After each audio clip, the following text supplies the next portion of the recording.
Antarctica பத்தி நம்ம பேசும்போது நம்மளுக்கு தெரிஞ்ச விஷயம் என்னன்னா, அங்க பனி நிறைஞ்ச பாறைகளும் கடுமையான உறைஞ்ச குளிர்காற்றும் வீசும் அப்படிங்கறனால அண்டார்டிகா மனிதர்கள் பிழைக்க தகுதி இல்லாத இடம்னு தான் எல்லாருக்கும் தெரியும். ஆனா அது உண்மையும் கூட.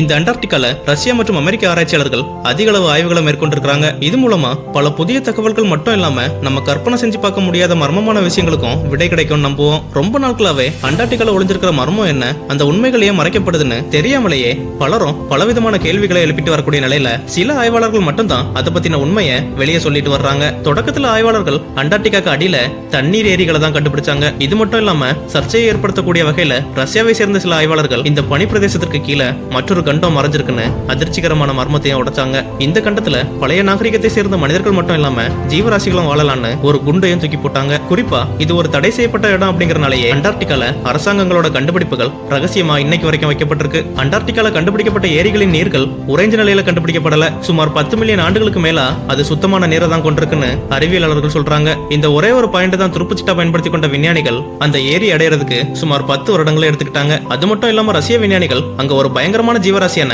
ஆர்கானிசம் அப்படின்னு சொல்லப்படுற ஒரு உயிரினத்தையும் சந்திச்சிருக்காங்க. இந்த உயிரினம் தான் பிடிக்கக்கூடிய இறைய ஒரே நேரத்துல துண்டு துண்டா பிரிச்சிருமா. இது பாக்குறதுக்கு கிட்டத்தட்ட ஆக்டோபஸ் மாதிரி தான் இருக்குமா. ஆக்டோபஸுக்கு மொத்தம் 8 கைகள் தான் இருக்கும். ஆனா இந்த உயிரினத்துக்கு மொத்தம் 14 கைகள் இருக்குன்னு சொல்லியிருக்காங்க. கிட்டத்தட்ட 150 அடிக்கு தொலைவுல இறை இருந்தாலும் இந்த மிருகத்தால வலுவான விஷத்தை வெளியிட்டு இறையையும் பிடிக்க முடியுமா. இந்த உயிரினத்தோட தாக்குதல்ல ரஷ்ய குழுவின் உறுப்பினர் ஒருவர் இறந்ததா கூட சொல்லப்படுது. இது மட்டும் இல்ல, இந்த மிருகத்துக்கு தன்னுடைய உருவத்தை மாற்றக்கூடிய சக்தியும் இருக்குன்னு அறிவியலாளர்கள் கண்டுபிடிச்சிருக்காங்க. இந்த திறனை வச்சுதான் இது மிமிக் ஆக்டோபஸ் சொல்லப்படுற ஆக்டோபஸ் வகையை சார்ந்ததுன்னு சொல்றாங்க. இது எல்லாமே ஆராய்ச்சியாளர்கள் கடல்ல முங்கி நிகழ்த்தப்பட்ட ஆய்வின் மூலம் கண்டறியப்பட்ட உண்மைகளா இருக்கு. இது மட்டும் இல்லாம அண்டார்டிகால கண்டுபிடிக்கப்பட்ட கோட்டை போன்ற கட்டிடம் மனித குலம் அங்க வாழ்ந்திருக்குன்னு காட்டுற மாதிரி இருக்கு. இந்த கோட்டை சுவரை பாக்குறதுக்கு பெய்லி கேஸ்டல்னு சொல்லப்படுற கோட்டை அமைப்பு போல இருக்கு. அது மட்டும் இல்லாம இந்த கோட்டை அமைக்க மண் மற்றும் மரக்கட்டைகளை பயன்படுத்தியதால இதுக்கு இந்த பெயரை வச்சிருக்காங்க. ஆழமான பனி நிறைஞ்ச பகுதிகளில் இந்த கோட்டை இருக்கிறனால பழமையான நாகரிகம் ஒண்ணு இங்க இருந்ததுக்கு அடையாளமா இத பாக்குறாங்க. இந்த கோட்டை மனிதனால உருவாக்கப்பட்ட கட்டமைப்புகளை கொண்டிருக்கணும் சொல்றாங்க. இந்த கோட்டையை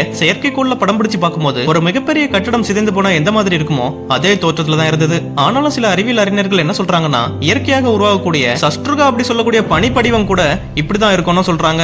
ஆனா இந்த பனிப்படிவ அமைப்பு காற்று வீசுற திசைக்கு ஏற்ப அதோட வடிவம் மாறுபடும். ஆனா இந்த கோட்டையில அந்த மாதிரி எந்த ஒரு மாற்றமும் தென்படல. அதனாலே இந்த கோட்டை பற்றிய மர்மமும் இன்னும் நீடிச்சுக்கிட்டு தான் இருக்கு. இதோட முழுமையான மற்றும் உறுதியான உண்மையை எந்த ஒரு ஆராய்ச்சியாளர்களாலையும் இதுவரைக்கும் சொல்ல முடியல. இன்னொரு விஷயம் என்னன்னா, அண்டார்டிகால கடந்த 1000 ஆண்டுகள்ல இல்லாத அளவுக்கு இப்பதான் பனிக்கட்டிகள் மிக வேகமா கரைஞ்சு வருதான். இதை ஆஸ்திரேலியா மற்றும் பிரிட்டனை சேர்ந்த ஆராய்ச்சி குழு கண்டுபிடிச்சிருக்கு.